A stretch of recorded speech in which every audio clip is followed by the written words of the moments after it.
Zuva dhebendete wazokanda joka kuna Ketina musoro mekunge vanetsana vakaitirana malive iri nyaya yekuti haana kuita Madam Bossy. Congratulations, uye ari kuratidza kusaida netimu yamaititi. Welcome back to your channel. Please don't forget to like and subscribe.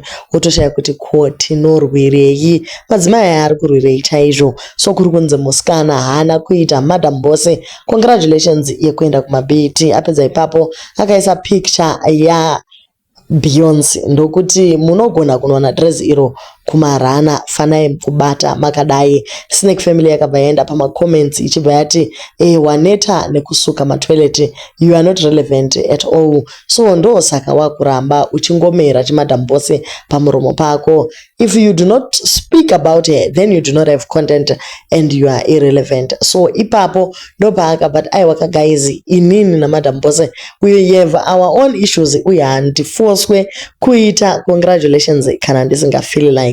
So nyaya yacho yakazopindirwa neBitterness family. Ketina akabva aita video achitaura nyaya dzaZuvawo. Zuva ndokuti aiwa ini ndaneta nekuramba ndinyerere. Zuva akaresponda ndokutaura kuti Madam Bossy vane zvavakamuitira vachimutorera murume waaidanana naye.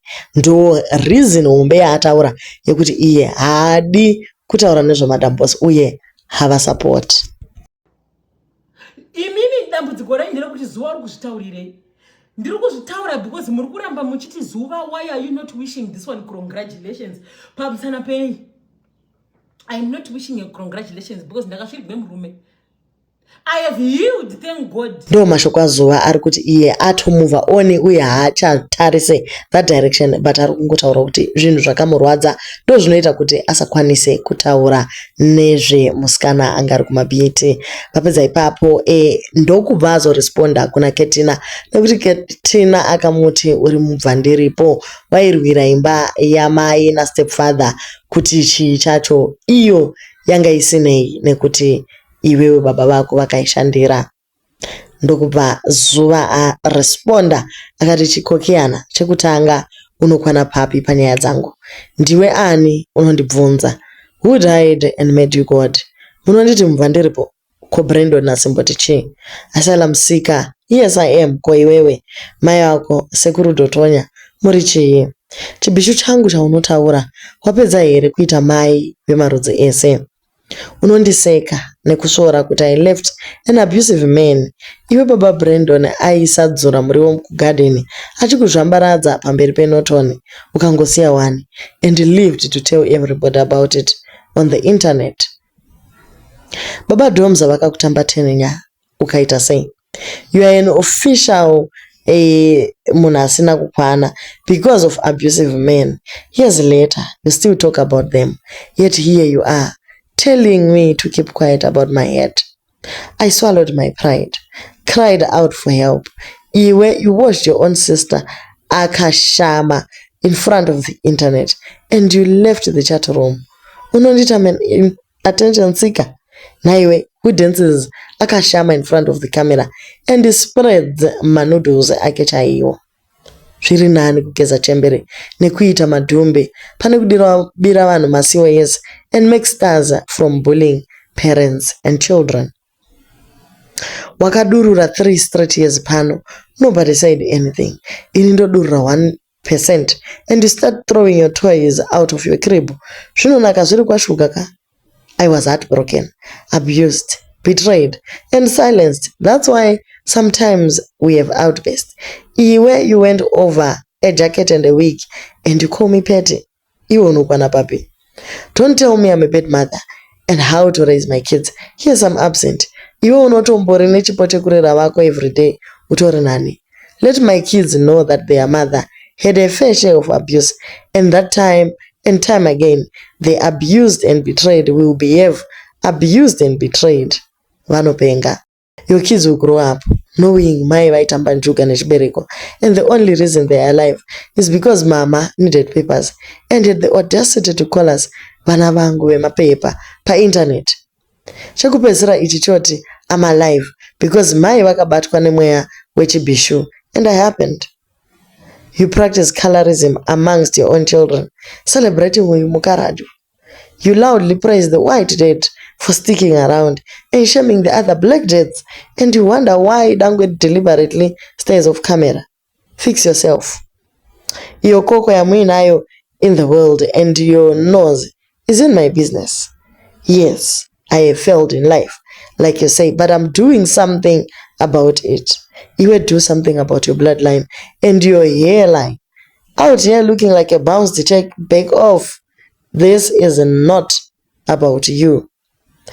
Vaenderera mberi zvakare ndokutaura namagosti enyika vakati, Lulu Edwards, mune makore manganiko muri obsessed nesu? You've been on the payroll to bash me since I was size 34C. Now I'm 40DD. My name is still in your mouth. Lulu, every time you throw shade, inini nde ndichikura nyash. Imigan. Aiwa pafambiwa munhu apa guys. So zuva ari kuti iye aiwa inini ndaramba kudzikisirwa nechimadhumbe chandinoita or any other thing. Ataura zvakare ndokuti iye haasi kuda zvekuramba achibhuliwa anyerere, haadi kutuka anyone, asi ari kuda kukanda mafacts not feelings. Manetizens ari kuti iye tinoda kutenda kuti ichokwadi mataura mafacts kwete mafeelings. Iye musikana aramba ongotuka vanhu kuti mabhishu iye ane mixed vegetables mumba ari confused. Dai ari umwe asingambotuka vamwe kuti mabhishu, cause better vanohura zvisina evidence yevana zvakauma hazvo guys. Kana vanhu vachitukana, I think kungosiya vana out of it vabereki zvinenge zvakangonaka. Remember kuti masocial media content creators ndimi maadults, asi vana vanofila sei kana vachizonzwa kuti vakabhishurwa kunze uku guys. So Luluwo angati iwe zuva uya pano unozviziva kuti iwe uri bhishu regweru, uri bhishu rinorwisa tsitsi. Wakarambirwei naPrince Khabane, wakarambirwa Chivuri, wakarambirwei naPirikisi Chivuri. Just stop it. Kana uchifunga kuti Tyra will be a single mom, kanganwa.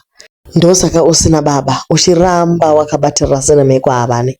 Iwe Amanda, wakaita divorce party saka zita rekwa Khabane unoridi.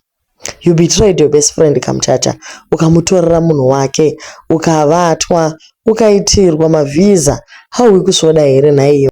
Haunete here nemishini yako 1 yekudestroya marriage ya Tyra? So vanhu vese vakaona live yekwazuva vari kutaura kuti aiwa tinoziva kuti you were trying by all means to make sure kuti Madam Boss vanobuda mumba imomo, asi havana kuzobuda. So ndo zviri mumastreets guys. Isusu tangoti kusvitsa sezvazviri tiri kurwirwa chaicho ndechekungoti havana kuita ma congratulations.